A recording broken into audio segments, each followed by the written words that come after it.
حتی یمشی علی الارض ولیس علیہ خطیۃ، جامع ترمذی کی حدیث ہے کہ کبھی کبھی ایسا ہوتا ہے کہ ایک مومن بندے پر مسلسل تکلیفیں، مشقتیں، پریشانیاں آتی رہتی ہے اور وہ صبر و رضا کا پیکر بنا رہتا ہے حتیٰ کہ وہ زمین پہ چل رہا ہوتا ہے اور اس کے ذمے کوئی گناہ نہیں ہوتا۔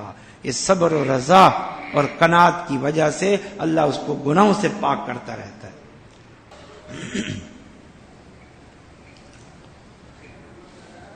یقیناً ہم اس وقت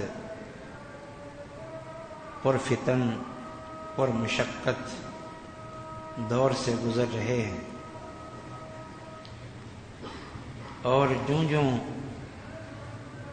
وقت گزرے گا فتنوں اور مشقتوں میں، تکالیف اور پریشانیوں میں اضافہ ہی ہوتا رہے گا۔ نبی صلی اللہ علیہ وسلم کا فرمان ہے، لا یاتی زمان والذی بعدہ اشد منہ، جو بھی وقت ہے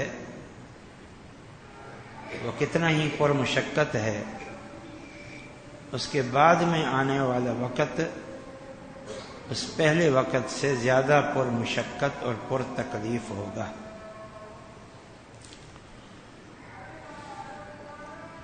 اللہ تعالیٰ نے سورۃ البلد کے شروع میں بھی اس حقیقت کو بیان کیا ہے۔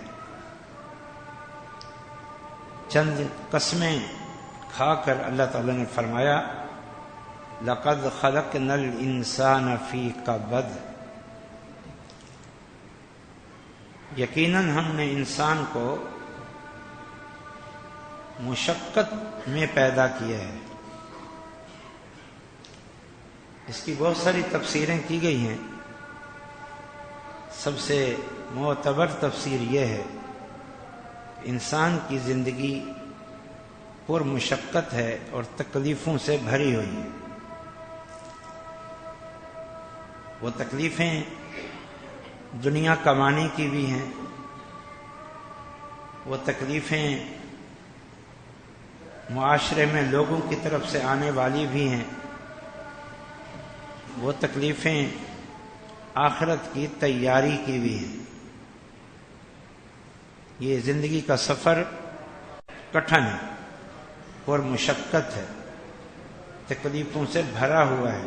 اللہ تعالیٰ نے اس بات کی خبر دی ہے۔ اور بھی بہت سارے مقامات پر اللہ تعالیٰ نے یہ بات بتائی ہے۔ مثلا اللہ تعالیٰ کا ارشاد ہے، وَلَنَبْلُوَنَّكُمْ بِشَيْءٍ مِّنَ الْخَوْفِ وَالْجُوعِ وَنَقْصٍ مِّنَ الْأَمْوَالِ وَالْأَنفُسِ وَالثَّمَرَاتِ وَبَشِّرِ الصَّابِرِينَ۔ اللہ تعالیٰ فرماتا ہے، ہم ضرور بالضرور تمہیں آزمائیں گے، خوف سے، خوف، دشمنوں کا خوف، اور اپنے معاشرے کے بد کردار اور فاسق اور فاجر، چوروں اور ڈاکوؤں کا خوف، خوف سے، والجوع، بھوک سے، ونقص من الاموال والانفس والثمرات، مالوں، جانوں اور پھلوں کی کمی سے۔ کبھی سیلاب، کبھی بارشیں تباہی مچائیں گی، اور کبھی قحط سالی وہ تباہی مچائے گی۔ تو یہ اللہ تعالیٰ نے اپنی ایک سنت بیان فرمائی ہے، اور ہم تو قیامت کے قریب پہنچ چکے ہیں، اور اس دور کی تکالیف، مشقتیں آپ سب جانتے ہیں۔ مہنگائی کی صورت میں کتنا ایک پر مشقت ماحول ہے، چوروں، ڈاکوں، لٹیروں کی صورت میں ہم کتنی مصیبت اور تکلیف میں ہیں، اور بیماریاں طرح طرح کی کس قدر اپنے پنجے گاڑ چکی ہیں۔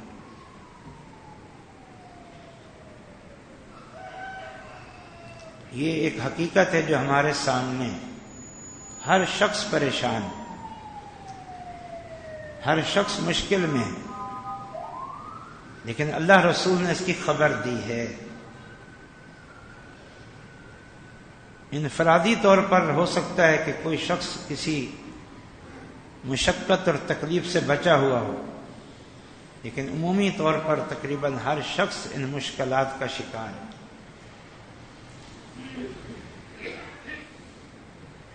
ان مشکلات میں ہمیں کیا کرنا چاہیے؟ چند بنیادی باتیں آپ کے سامنے عرض کرتا ہوں، ایک آیت کریمہ کی روشنی میں، جو سورۃ بقرہ کی آیت نمبر 177 ہے۔ اس میں مسلم معاشرے کے خد و خال بتائے گئے ہیں، مسلم معاشرے کے عقائد اور اعمال اور معاشرتی ذمہ داریاں بتائی گئی ہیں کہ بس تم ان پر قائم ہو جاؤ، اپنی ذمہ داری نبھاتے رہو، اور ان کٹھن حالات میں اسلامی تعلیمات پر زندگی گزار جاؤ، یہی تمہاری کامیابی ہے۔ مشکلات سے بچ جانا، تکلیفوں سے بچ جانا، بیماریوں سے بچ جانا، بے خوفی سے بچ جانا، قحط سالی سے، سیلاب اور طوفان کی مصیبتوں سے بچ جانا، یہ ناممکن ہے۔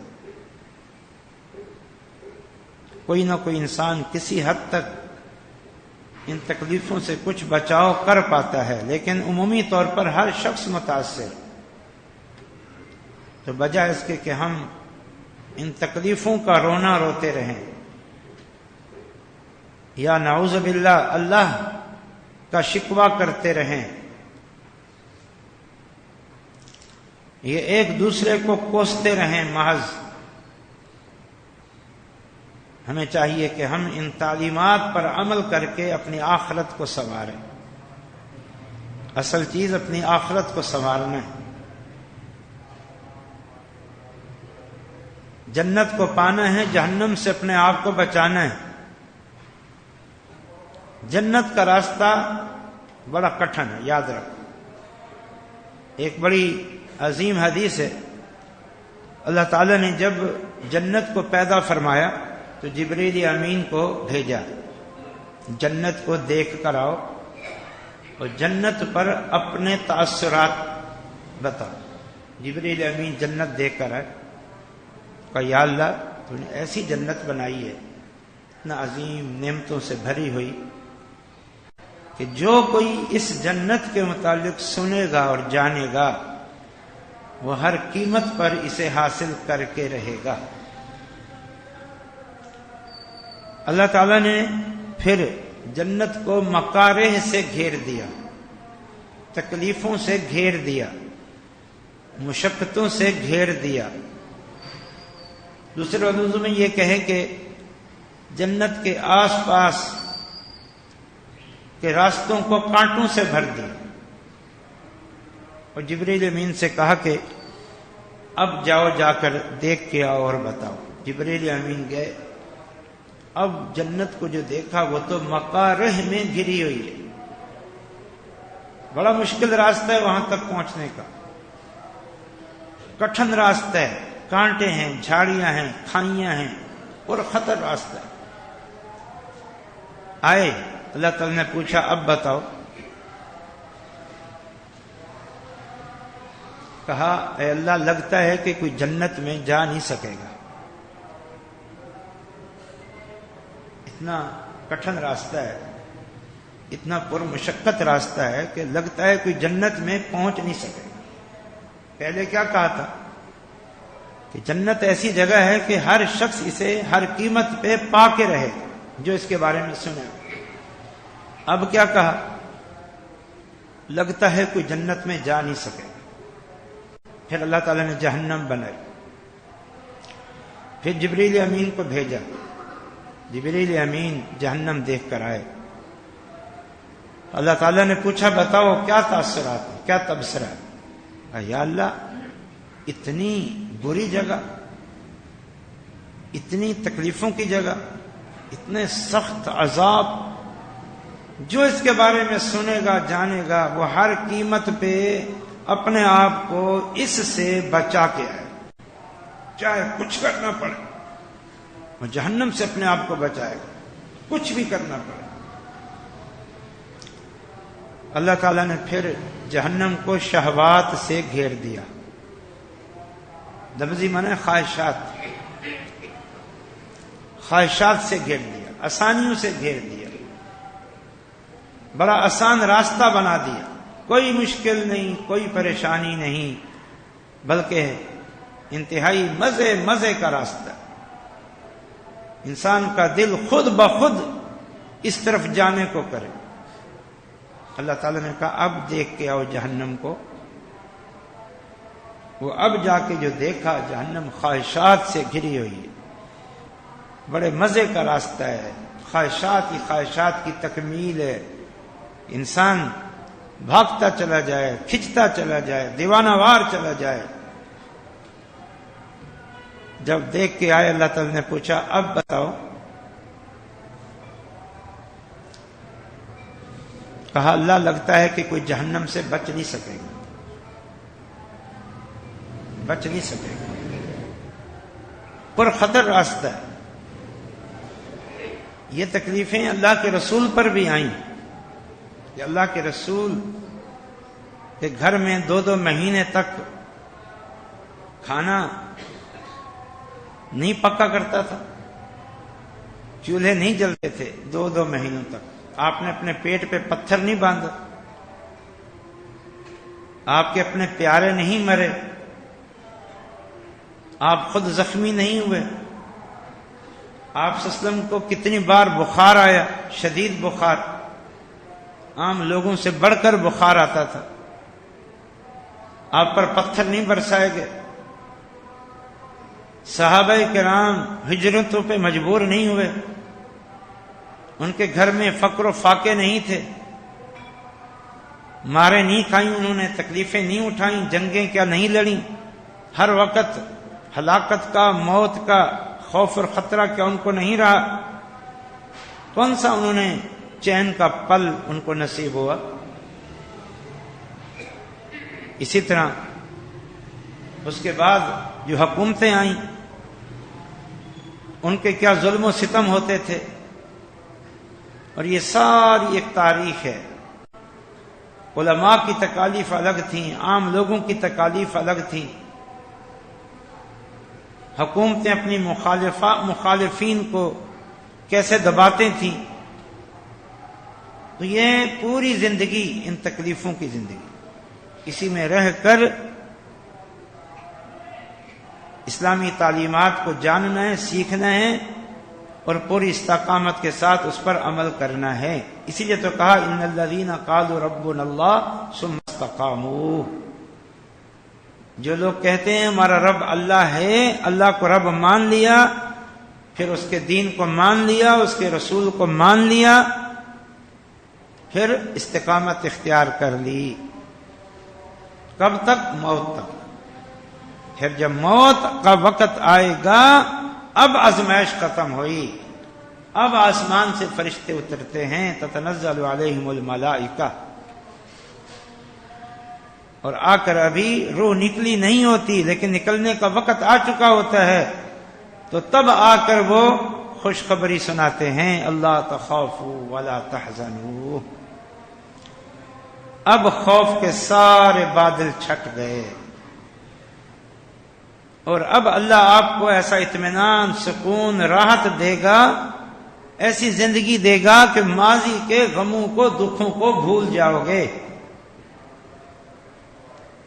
سورۃ الفجر میں ہے یا ایتھا النفس المطمئنہ ارجعی الی ربک راضیۃ مرضیہ فادخلی فی عبادی وادخلی جنتی۔ موت کے وقت یہ آواز آتی ہے اللہ کی طرف سے ہر کامل مومن کو، ہر نیک اور صالح کو، ہر متقی اور پرہیزگار کو، اے نفس مطمئن، مطمئن جان،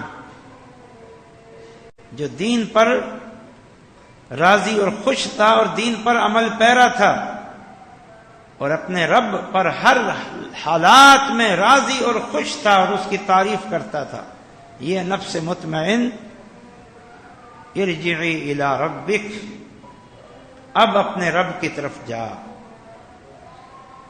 فادخلی فی عبادی وادخلی جنتی، میرے نیک بندوں میں داخل ہو جا اور میری جنت میں داخل ہو جا۔ یہ کب ہے؟ موت کے وقت۔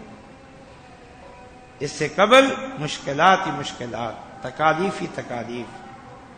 انہی مشکلات اور تکالیف میں اللہ کے رسول نے زندگی گزاری، صحابہ نے زندگی گزاری، اپنے اپنے دور میں علماء اور اولیاء نے زندگیاں گزاری ہیں، ہر فرد نے زندگی گزاری ہے۔ لہذا خام خواہ پریشان ہونا اور گلے شکوے کرنا، غیر شرعی کام کرنا، ان تکلیفوں سے بچنے کے لیے اللہ کو ناراض کرنا، مزید اللہ کے غضب کو دعوت دینا، ہمیں بیٹھ کے سنجیدگی کے ساتھ بہت ساری باتوں پر غور کرنا چاہیے۔ مسئلہ جو تکلیف یا مصیبت یا مشکل آتی ہے، 3 وجوہ سے آتی ہے۔ یہ اللہ کی طرف سے عذاب ہوتا ہے، پکڑ ہوتا ہے، اس پر 10 آیتیں موجود ہیں۔ عذاب ہوتا ہے، پکڑ ہوتی ہے، گرفت ہوتی ہے۔ نمبر 2، اللہ کی طرف سے آزمائش ہوتی ہے، آخر جنت ملنی ہے نا، ایمان کا دعویٰ کیا ہے نا، اللہ سے محبت کا دعویٰ کیا ہے نا،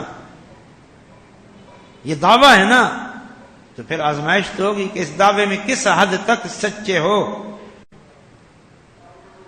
حسب الناس ان يتركوا ان يقولوا آمنا وهم لا يفتنون وَلَقَدْ فَتَنَّ الَّذِينَ مِنْ قَبْلِهِمْ فَلَيَعْلَمَنَّ اللَّهُ الَّذِينَ صَدَقُوا وَلَيَعْلَمَنَّ الْكَاذِبِينَ۔ اللہ تعالیٰ فرماتا ہے کہ لوگوں نے یہ سمجھ رکھا ہے کہ ان کو چھوڑ دیا جائے گا محض ایمان کا دعویٰ کر لینے سے۔ ایسا نہیں ہے، ہم نے آزمایا تم سے پہلے لوگوں کو بھی۔ اللہ تعالیٰ اس آزمائش کے نتیجے میں سچوں کو اور جھوٹوں کو نکھار کے رکھ دیتا ہے۔ تو آزمائش یا پھر سب سے عظیم بات، اللہ تعالیٰ تکلیف دیتا ہے درجات کے بلندی کے لیے۔ کسی کے لیے تکلیف درجات کی بلندی کے لیے آتی ہے، اس کے گناہوں کی معافی کا باعث اور سبب بنتی ہے۔ ہمارا کام یہ ہے کہ ہم غور کریں ان میں سے ہمارے لیے کیا ہو سکتا ہے۔ میری تکلیف میرے لیے کیا ہے؟ یہ میرے گناہوں کی سزا ہے یا میری آزمائش ہے یا میرے لیے درجات کی بلندی کا باعث اور میرے گناہوں کی معافی کا باعث؟ اب ہمیں کچھ نہیں پتا، ہمیں ساری باتیں سمجھ لینی چاہیے۔ میرے کسی گناہ کی سزا ہو سکتی ہے تو میں اپنی اصلاح کروں، اپنی اصلاح کروں۔ ہم دوسروں کی اصلاح کرتے ہیں، بس فلاں یہ ہو گیا، فلاں نے یوں کیا، فلاں نے یوں کیا، فلاں نے یوں کیا۔ یہ حکومت کا قصور ہے، یہ وڈیروں کا قصور ہے، یہ وزراء کا قصور ہے۔ تمہارا بھی کوئی قصور ہو سکتا ہے، تبھی ایسے حکام اور ایسے وزراء اور ایسے وڈیرے تم پر مسلط ہیں، تو تمہارا بھی تو قصور ہو سکتا ہے نا۔ ان کے اور جرائم ہیں، تمہارے اور جرائم، ان کے اور گناہ ہیں، تمہارے اور گناہ ہیں۔ تمہارے گناہوں کی وجہ سے ایسے لوگ تم پر مسلط ہیں، یہ کیوں نہیں سوچتے اور اپنی اصلاح کیوں نہیں کرتے؟ تو لہذا اپنے گناہوں کی سزا سمجھو، ساتھ میں آزمائش بھی سمجھ لو کہ آخر میرا دعویٰ ایمانی ہے نا، تو یہ میری آزمائش ہو سکتی، لہذا میں ثابت قدمی دکھاؤں، ثابت قدمی، غیر شرعی کام نہ کروں، صبر کر کے دکھاؤں، ایمان باللہ میں، ایمان بالیوم الآخرت میں ذرا سا شک اور شبہ نہ آئے، اللہ کی قوت اور قدرت میں ذرا سا شک اور شبہ نہ آئے، اللہ کے علم میں، اس کی صفات میں ذرا سا شک و شبہ نہ آئے، اللہ کے بارے میں ذرا سی بدگمانی نہ آئے۔ کتنی تکلیفیں آئیں، کیا کبھی اللہ کے رسول نے، صحابہ نے اللہ کے بارے میں بدگمانی کی؟ کتنی تکلیفیں آئیں۔ یہ تو اچھے کلمات کہتے تھے۔ عروہ بن زبیر کی ٹانگ کاٹ دی گئی، تابعی ہیں، کینسر زدہ ٹانگ کاٹ دی گئی۔ ان کے ساتھی کہتے ہیں کبھی ان کی زبان سے کوئی شکوہ نہیں آیا۔ عروہ بن زبیر تابعی، محدث، مفسر، کیا انہوں نے کہا کہ یا اللہ میرا قصور کیا ہے؟ انہوں نے اللہ سے شکوہ کیا کہ یا اللہ میرا قصور کیا ہے، میرے ساتھ یہ کیوں کیا ہے، میں نے کون سا جرم کیا ہے؟ صبر، اور صبر کا پہاڑ بنے رہے۔ پھر ایک اور مصیبت ان پہ ٹوٹی۔ اپنے گھر میں تھے، باہر سے کسی نے آواز دی، عظم اللہ اجرک، عظم اللہ اجرک، اللہ آپ کا اجر بڑھا دے، اللہ آپ کا اجر بڑھا دے۔ عام طور پر یہ جملہ تعزیت پر کرتے ہیں، جس کو کوئی مصیبت پہنچے تو تسلی دیتے ہوئے کہتے ہیں اعظم اللہ اجرک، اللہ تمہارا اجر بڑھائے، یعنی اس تکلیف کو تمہارے لیے بعد سے اجر بڑھا۔ تو انہوں نے کہا کہ کون ہے؟ جو بھی ہے میرے پاس آ جائے، اگر مجھے میری اس ٹانگ کٹ جانے پر تعزیت کر رہے ہو، تسلی دے رہے ہو، تو سن لو میں اس پر صبر کر چکا ہوں اور اللہ سے اجر و ثواب کی امید رکھتا ہوں۔ باہر سے آواز آئی، آپ کی ٹانگ کے کٹ جانے پر آپ کو تعزیت نہیں کر رہا، بلکہ آپ کا بیٹا قریب کے کسی استبل میں جا گھسا اور جانور نے اس کو ٹانگیں مار مار کے ہلاک کر دی۔ آپ کا بیٹا محمد نامی وہ استبل میں جانور کی ٹانگوں کے لگنے سے مر چکا۔ انا للہ و انا الیہ راجعون پڑھا۔ پھر جو انہوں نے جملے کہے وہ عظیم جملے، کہا یا اللہ میرے 7 بیٹے ہیں، تیرا شکر ہے، میں تیری حمد و ثنا بیان کرتا ہوں کہ تو نے مجھے 6 بیٹے باقی رکھے ہیں، تو نے صرف 1 بیٹا لیا ہے اور 6 بیٹے مجھے بخش کے رکھے ہوئے ہیں، یا اللہ تیرا شکر ہے۔ اور یا اللہ میرے 4 اعضاء ہیں، 2 ہاتھ اور 2 ٹانگیں، یا اللہ تو نے 3 ٹانگیں باقی رکھی ہیں، 1 ٹانگ لے لی، میں ہر حال میں یا اللہ تیرا شکر گزار ہوں۔ تو یہ کیوں نہیں کہتے؟ اگر کوئی تنگی آ گئی ہے تو خوش ہونے کے لیے، اللہ پہ راضی ہونے کے لیے، اپنے دل کی تسلی کے لیے، دل کے اطمینان کے لیے ہزاروں اور اسباب بھی تو موجود ہیں نا، ان پہ کیوں نہیں نظر آتا؟ حتیٰ کہ رسول اللہ صلی اللہ علیہ وسلم نے فرمایا انظروا الی من ہوا اسفل منکم ولا تنظروا الی من ہوا فوقکم ذلک اجدر الا تزدری نعمت اللہ علیکم، ذلک اجدر الا تزدروا نعمت اللہ علیکم، فرمایا اپنے سے کم تر درجے والوں کو دیکھا کرو، اپنے سے اعلیٰ تر درجے والوں کو نہ دیکھو، صحت کے اعتبار سے، مال کے اعتبار سے، اولاد کے اعتبار سے، کسی اور دنیاوی نعمتوں کے اعتبار سے اپنے سے کم تر کو دیکھو، اعلیٰ تر کو نہ دیکھو۔ اعلیٰ تر پہ نظر پڑ بھی جائے تو کم تر کو دیکھو، اپنے رشتہ داروں میں، اپنے پڑوس میں، اپنے دوستوں میں۔ اس سے کیا ہوگا؟ اس سے پھر تم کبھی اللہ کی ناشکری نہیں کرو گے، کبھی اللہ سے خفا نہیں ہوگے، کبھی پھر دل میں اللہ کا شکوہ نہیں آئے گا، بلکہ عروہ بن زبیر کی طرح تب بھی الحمدللہ ہی آئے گا۔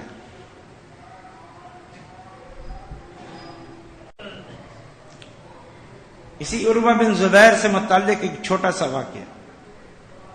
خلیفہ ولید بن عبد الملک کے پاس کسی دور کے قبیلے کا کوئی وفد آیا. اس میں ایک نابینا شخص تھا. تو خلیفہ ولید بن عبد الملک نے دیکھا کہ یہ بہت ہی غم زدہ ہے. طبعاً جو انسان کو کوئی تکلیف دکھ پہنچا ہو تو طبیعت پر غم زدگی کے آثار ہوتے ہیں. اس کو بلایا, اچھا تمہارا کیا حال ہے؟ اس نے کہا کہ میں اپنے قبیلے کا سب سے مالدار تھا اور سب سے بڑھ کر اہل و عیال والا تھا. سب سے زیادہ میرے نوجوان بیٹے تھے. اس دور میں مال کی طرح اولاد کی کثرت بھی ایک قابل فخر بات سمجھی جاتی. اولاد اپنے ماں باپ کا سہارا ہوتی تھی. مال سے بڑھ کر اولاد کی کثرت کو وہ اپنی قوت اور طاقت اور عظمت اور سرمایہ افتخار سمجھتے تھے. سب سے مالدار اور سب سے زیادہ صاحب اولاد. پھر میں کچھ حالات کے پیش نظر اپنے مال اور اپنے اہل و عیال کے ساتھ کسی علاقے میں جا بسا, کسی وادی میں جہاں کوئی پانی کا چشمہ تھا.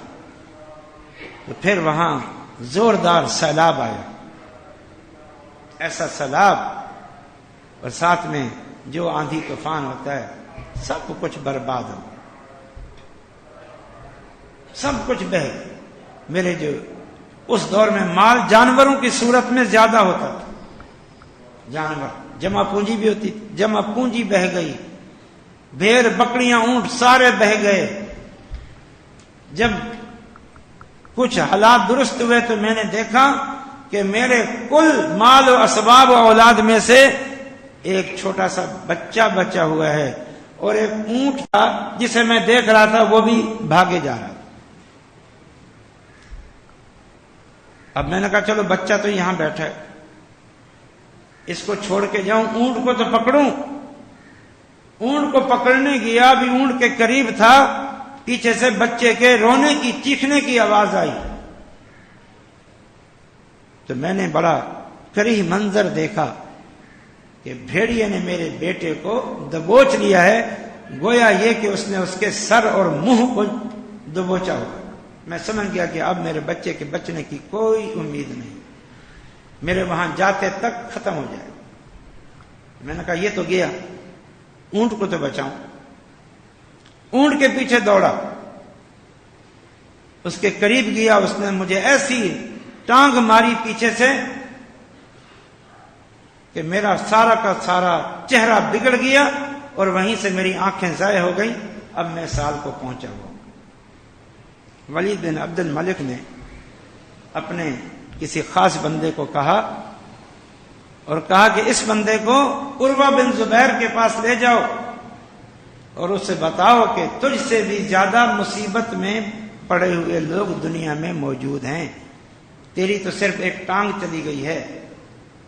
اس کو تسلی دینے کے لیے تاکہ اور تسلی ہو جائے. یہاں بیٹھا ہر شخص غور کر لے, وہ کسی نہ کسی تکلیف میں, غم میں, مصیبت میں, دکھ میں موجود. حتیٰ کہ بڑے بڑے کاروباری لوگ بھی الجھنوں میں, تکلیفوں میں پڑے, ڈپریشن کا شکار ہیں. عام طور پر یہی معروف ہے نا, یہ شوگر کا مرض یہ غموں, دکھوں, مصیبتوں کی وجہ سے. اب ہم تو سمجھتے ہیں کہ غم, دکھ, مصیبت تو غریب لوگوں کو ہے, تنگ دست لوگوں کو ہے, جھوپڑی میں رہنے والوں کو ہے. لیکن یہ شوگر کا مرض تو بڑے لوگوں کو زیادہ ہے. کہتے ہیں نا شوگر تو بڑے لوگوں کی بیماری, مالدار لوگوں کا مرض. ان کے اپنے مسائل, ان کی اپنی مشکلات ہیں, وہ طرح طرح کی بیماریوں میں, ہر شخص مشکلات میں. تو پھر شرعی تعلیمات, یہ جو آیت پڑھی تھی اللہ تعالیٰ نے سورۃ البلد میں قسم اٹھا کے کہا لَقَدْ خَلَقْنَا الْإِنسَانَ فِي كَبَدٍ, اسی کو سامنے رکھو. اور اس کا علاج کیا ہے؟ بلکہ ایک مقام پہ تو اللہ تعالیٰ نے بڑی زبردست بات کی, وَمَا أَصَابَ مِن مُّصِيبَةٍ فِي الْأَرْضِ ولا فی انفسکم الا فی کتاب من قبل ان نبرأها ذلک علی اللہ یسیر لکی لا تأسوا علی ما فاتکم ولا تفرحوا بما آتاکم. اللہ تعالیٰ فرماتا ہے جو بھی مصیبت پہنچتی ہے وہ زمینی مصیبت ہو جو تمہیں نظر آئے، آندھی ہے، طوفان ہے، زلزلہ ہے، یا وہ مصیبت تمہاری جانوں سے متعلق ہو، بیماریاں ہیں، فقر و فاقہ ہے، تنگ دستی ہے، الا فی کتاب، مگر یہ ساری مصیبتیں اللہ کی کتاب لوح محفوظ میں لکھی ہوئی ہیں. من قبل ان نبرأها، ان تکلیفوں کے دنیا میں یا تمہارے ساتھ رونما ہونے سے پہلے اللہ کی کتاب میں لکھی ہوئی. اب تمہیں کیا کرنا ہے؟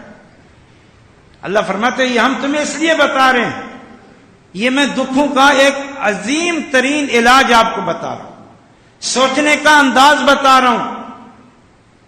ایک تو وہ ہے نا کہ ہم بیٹھ کے تبصرہ کرتے رہتے ہیں، الٹا اپنے آپ کو اور ہلکان کرتے ہیں، زبان سے ناشکری اور اللہ سے گلے شکوے کے کلمات آ جاتے ہیں.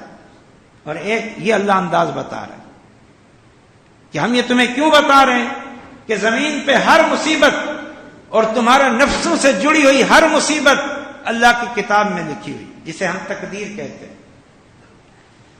تقدیر پر کہتے ہیں نا کہ راضی رہنا چاہیے، تقدیر پہ راضی رہنا چاہیے. یہ اسی کی بات ہو رہی ہے، دل ہلکا ہو جائے، پرسکون ہو جائے. اس کی بہت ساری احادیث بھی موجود ہیں. مثلا ایک حدیث مبارک ہے، نبی صلی اللہ علیہ وسلم نے فرمایا، نمبر 1، جب تمہیں کوئی مصیبت پہنچے تو یہ نہ کہو لو انی فعلت قضا و قضا لکان قضا و قضا، میں یوں کر لیتا یوں ہو جاتا، یوں کر لیتا یوں ہوتا، یوں نہ کرتا یوں نہ ہوتا. سارا زور اسی بات پہ. ہاں ٹھیک ہے، اسباب تلاش کرو، وہ الگ بات ہے، بچاؤ کی راہ اختیار کرو، تدبیریں اختیار کرو، لیکن ساری توجہ صرف اس پہ ہو، یوں کر لیتا تو یوں نہ ہوتا، یوں نہ کرتا تو یوں نہ ہوتا. فرمایا یہ باتیں مت کرو، فإن لو تفتح عمل الشیطان، یہ لو اگر یوں کر لیتا، اگر یوں کر لیتا، یہ شیطان کے عمل کو کھول دیتا. گویا اس میں تم اللہ کی کوئی کار فرمائی سمجھتے ہی نہیں ہو، اللہ سے کوئی تعلق ہی نہیں ہے. پھر ایسا بندہ اللہ سے رجوع کرے گا، وہ تو بس یہ کی سوچے گا کہ آئندہ کے لیے میں نے کیا کرنا ہے اور کیا نہیں کرنا. وہ ساری توجہ احتیاطات اور تدابیر پر ہوگی، اللہ کی طرف کوئی رجوع نہیں ہوگا، صبر کی طرف کوئی اس کا تعلق نہیں ہوگا. پھر آپ صلی اللہ علیہ وسلم نے یہ کہہ کے فرمایا، سبحان اللہ، ولیکن قل قدر اللہ وما شاء فعلہ. جب تمہیں کوئی تکلیف پہنچے اگر کرنے کی بجائے کہو قدر اللہ وما شاء فعلہ. سبحان اللہ، یہ یاد کر لو، یہ 2 لفظ ہیں اللہ کے رسول کی تعلیمیں. ہر مصیبت کے موقع پہ جو آپ کو پہنچے کہو قدر اللہ وما شاء فعل. اللہ نے یہی تقدیر میں لکھا ہوا اور اللہ جو چاہتا ہے وہ کرتا ہے. یہ اللہ کی تقدیر ہے، میں اللہ کے فیصلوں پہ راضی ہوں. اتنا عظیم تعلیم ہے اللہ کے رسول صلی اللہ علیہ وسلم، اس کو ہم نے بھلا کے رکھ دیا. ایک اور حدیث ہے، نبی صلی اللہ علیہ وسلم نے فرمایا جب تم میں سے کسی کو تکلیف پہنچے تو وہ کیا کرے؟ فَلْيَقُلْ إِنَّا لِلَّهِ وَإِنَّا إِلَيْهِ رَاجِعُونَ اللهم اجرنی فی مصیبتی واخلف لی خیرا منها. یہ بھی یاد کر، انا للہ وانا الیہ راجعون. اللهم اجرنی فی مصیبتی واخلف لی خیرا منها. صحیح مسلم کی حدیث ہے، پہلی بھی صحیح مسلم کی حدیث ہے. فرمایا جس کسی کو کوئی تکلیف اور مصیبت پہنچے وہ کہیں انا للہ وانا الیہ راجعون. ہم سب اللہ کے بندے مخلوق ہیں، اللہ کی ملکیت ہے اور سب نے اللہ کی طرف لوٹ کے جانا ہے. ہمارا اختیار ہی نہیں، ہم اللہ کے بندے ہیں اور ہم پر اللہ کا حکم چلتا ہے، اس کی مرضی اور منشا چلتی ہے. اس کے بعد کیا کہو؟ اللہم اجرنی فی مصیبتی، اے اللہ میری اس مصیبت کو میرے لیے باعث اجر بنا دے. سبحان اللہ، اے اللہ میری اس مصیبت کو میرے لیے باعث اجر بنا دے. یہ باعث اجر کب بنے گا؟ جب انسان صبر کرتا ہے. حتیٰ کہ حدیث میں کانٹا بھی چبھتا ہے تو بھی اجر ملتا ہے، صرف کانٹا. لیکن کب؟ جب انسان صبر کرے. گلے شکوے بدگمانیاں اور اگر مگر کر کے آخر میں اچھا یار صبر کرتے ہیں نہیں. اس خاتون کو کہا تھا نا رسول اللہ صلی اللہ علیہ وسلم نے، جو اپنے بیٹے کی قبر پر رو رہی تھی، آپ گزرے، آپ نے اس کو صبر کی تلقین کی. اس کو نہیں پتا چل سکا کہ اللہ کے رسول ہے.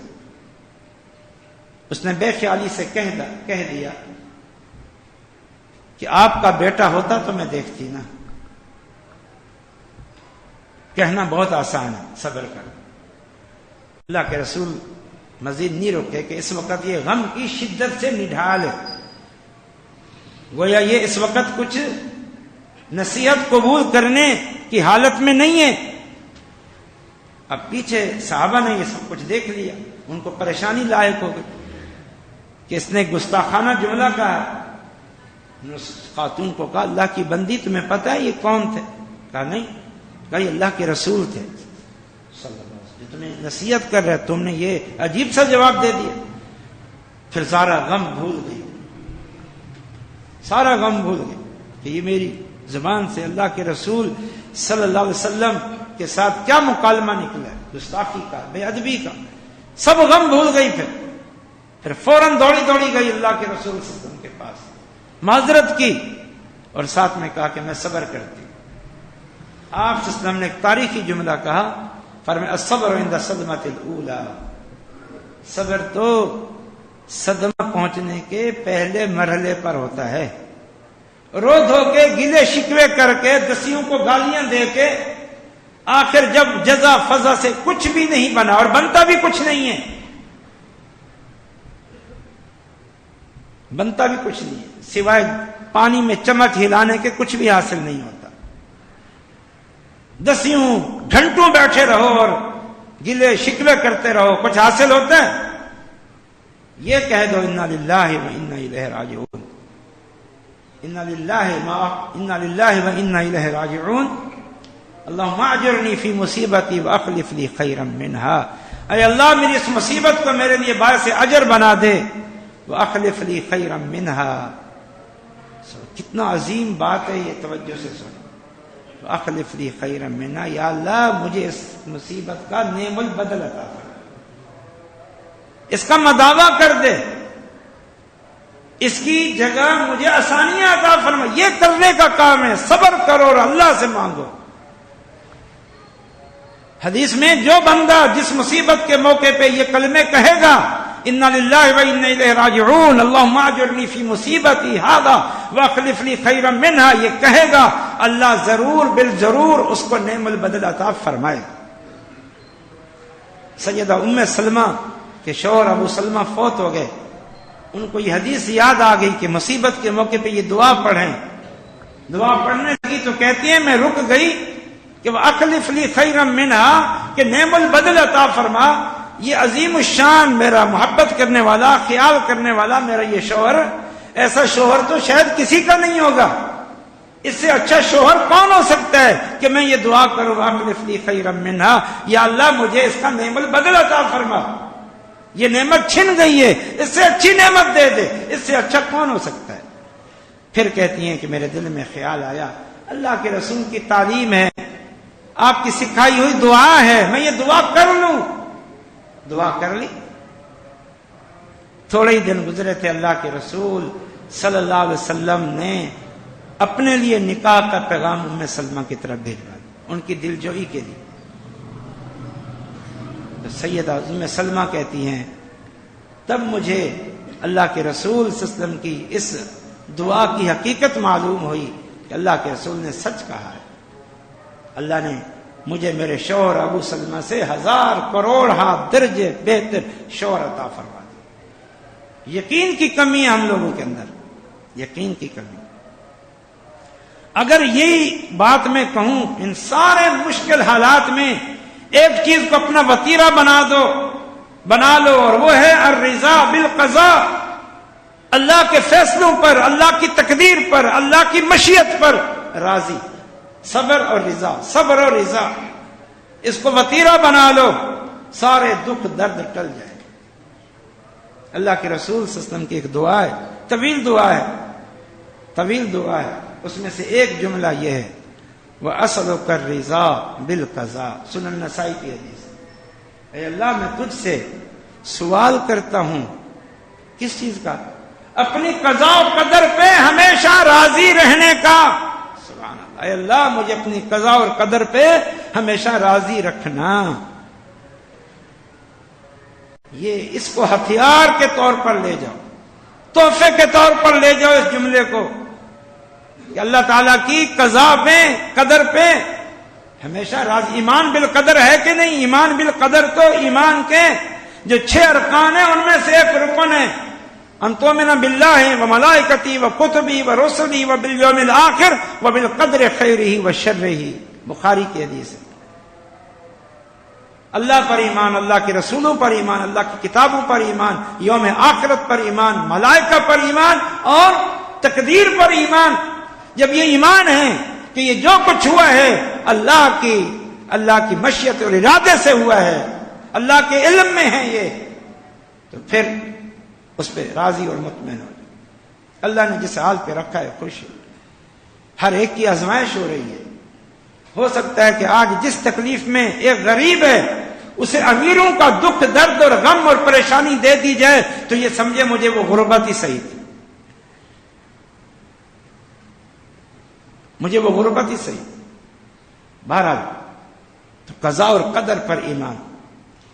آخری حدیث عرض کر کے بات ختم کرتا ہوں، اسی قضاء اور قدر پر یقین کے بارے میں نبی صلی اللہ علیہ وسلم نے اپنے چچا زاد عبداللہ بن عباس، چھوٹی عمر کے تھے، ان کو نصیحت کرتے ہوئے، بڑی معروف حدیث ہے، آپ بھی سنتے رہتے ہیں، بڑی معروف حدیث ہے، وہ نصیحت کے طور پر کہی تھی احفظ اللہ یحفظک، بلکہ اس سے پہلے فرمایا یا غلام اعلمک بکلمات، اے بچے میں تجھے کچھ ضروری باتوں کی تعلیم دیتا ہوں۔ آپ بھی اس کو تعلیم کے طور پر، رسول اللہ کی تعلیم کے طور پر دل و دماغ میں بٹھا لے۔ نمبر 1 احفظ اللہ یحفظک، تم ہمیشہ اللہ کے حقوق کی حفاظت کرنا، اللہ تمہارے حقوق کی حفاظت کرے گا۔ بس اس کام پہ لگ جاؤ، آپ اپنا کام، اللہ اپنا کام، آپ اپنا کام جاری رکھو۔ احفظ اللہ تجد تجاہک، تم اللہ کے حقوق کی حفاظت کرو، ہمیشہ اللہ کو ہر مشکل گھڑی میں اپنے پاس پاؤ گے، اپنے سامنے پاؤ گے۔ من یتق اللہ یجعل لہ مخرجا، اور اس کے بعد اذا سألت فاسأل اللہ، جب سوال کرو اللہ سے سوال کرو، توحید کا سبق سکھایا۔ وَإِذَا اسْتَعَنْتَ فَاسْتَعِنْ بِاللَّهِ، اللہ سے مدد طلب کرو، صبر کرو، اللہ کی رضا پہ راضی ہو جاؤ اور ہاتھ اٹھا لو اس مصیبت کے ٹلنے کی، اور اس کی جگہ پر خیر و برکت کے حصول کی دعائیں کرو۔ یہ کام کیوں نہیں کرتے؟ بیٹھ کے لمبی چوڑی باتیں اور گلے اور شکوے اور گالی اور گلوچ اور ضمناً اللہ تعالیٰ کا شکوہ شکایت اور بدگمانیاں کرتے رہتے ہو۔ جو کرنے کا کام ہے وہ کیوں نہیں کرتے؟ کیوں نہیں کرتے وہ کام؟ اللہ سے سوال کرو، اللہ سے مدد طلب کرو۔ اور آخری جملہ سننے کا ہے جس کو جو سنانے کے لیے حدیث بیان کر رہا ہوں۔